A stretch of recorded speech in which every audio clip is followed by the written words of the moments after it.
Selamat siang semuanya nakku. Kita jumpa lagi dalam pelajaran fisika tentang alat-alat optik.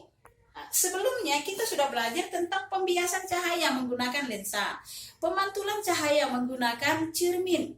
Jadi hari ini lanjutannya adalah alat-alat optik. Untuk lebih jelasnya, maka kita harus tahu dulu apa tujuan pembelajaran kita pada hari ini. Tujuan pembelajaran kita adalah satu, menjelaskan fungsi mata sebagai alat optik. Dua, menggambarkan pembentukan bayangan pada retina mata. Tiga, menjelaskan beberapa cacat mata dan penggunaan kacamata.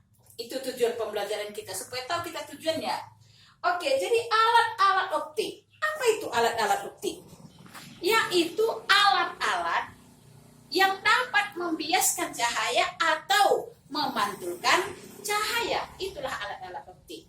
Jadi yang termasuk alat optik: mata, lup, kamera, mikroskop, teropong bintang, dan lain sebagainya. Kenapa mata termasuk alat optik? Karena di dalam mata kita ada sebuah lensa yang bisa membiaskan cahaya, sehingga benda dapat kita lihat dengan jelas.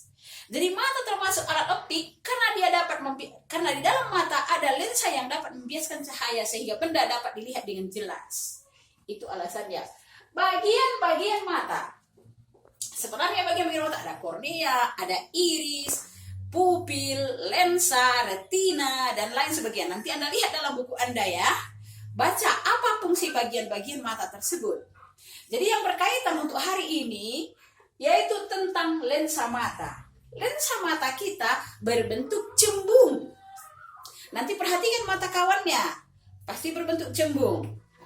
Jadi kalau mata kita itu lensa mata kita itu berbentuk cembung, benda harus diletakkan di depan lensa mata kita, di depan kita.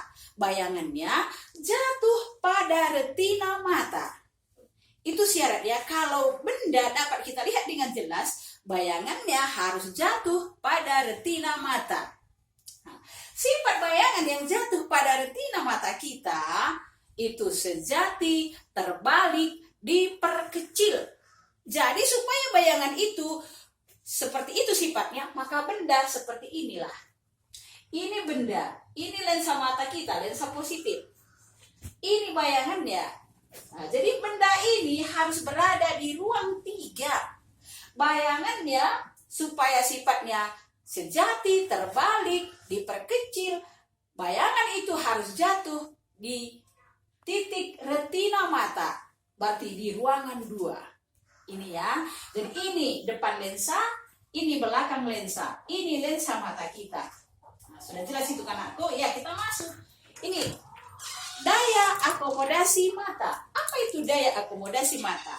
Daya akomodasi mata adalah kemampuan lensa mata untuk melihat benda jauh dan benda dekat dengan jelas. Berdasarkan daya akomodasi mata, ada dikenal dengan 1. Titik dekat mata, puntum proximum, disingkat dengan PP. Jaraknya 25 cm. Kedua, titik jauh mata, PR, puntum remotum. Remote, itu saja cara mengingatnya. Yaitu jarak terjauh yang masih dapat dilihat dengan jelas oleh mata. Jaraknya tak terhingga.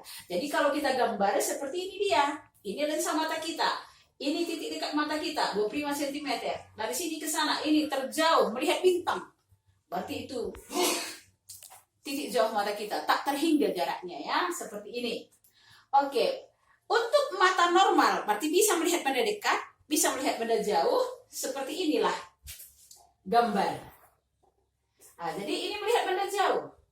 Nah, ini melihat benda dekat, melihat benda jauh. Ini bayangannya jatuh di retina, yang sifatnya tadi sejati, terbalik, diperkecil. Ini melihat benda jauh, bayangannya juga jauh di retina, jatuh di retina, sifatnya sama ya. Itu tentang mata normal. Tapi ada orang kita perhatikan tidak bisa melihat benda jauh, tidak bisa melihat benda dekat. Kenapa? Karena titik dekat matanya sudah bergeser dari normal, sehingga dia tidak bisa melihat benda dekat. Dan titik jauh matanya sudah bergeser dari normal, sehingga dia tidak bisa melihat benda jauh. Yang seperti itu kita namakan cacat mata. seperti ini. Ada 3 cacat mata. 1, miopi, rabun jauh. Berarti tidak bisa melihat benda jauh. Ini dia. Benda-benda yang jauh dibiaskan oleh lensa mata, bayangannya jatuh di depan retina sehingga benda itu tidak dapat dilihat. Untuk itu dibantulah dia dengan lensa cekung sehingga bayangan benda jatuh pada retina. Yang kedua, hipermetropi, rabun dekat. Berarti dia tidak bisa melihat benda dekat. Benda yang dekat dibiaskan oleh lensa mata jatuh di belakang retina. Untuk itu dibantulah dia dengan lensa cembung, lensa positif, tambah kecembungan matanya. Ketiga, presbiopi, yaitu rabun tua, tidak dapat melihat benda yang sangat jauh maupun benda yang sangat dekat. Ini faktor usia pada umumnya ya. Dibantu dia dengan menggunakan lensa rangkap. Ini sampai di situ sudah jelas kan anakku? Saya harapkan semuanya sudah jelas. Kalau ada pertanyaan silahkan di komen. Untuk mengetahui sampai di mana kemampuan Anda, kita masuk ke dalam soal. Ini soal, perhatikan soal ini. Silahkan kerjakan. Kalau sudah siap, baru kita sesuaikan dengan jawaban yang Ibu berikan kepada Anda. Ini jawaban.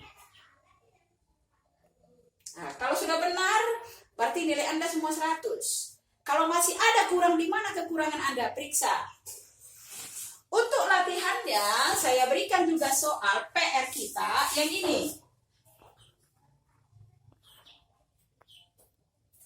Ya, sampai sekian dulu pertemuan kita hari ini. Saya ucapkan banyak terima kasih. Semoga pelajaran kita bermakna.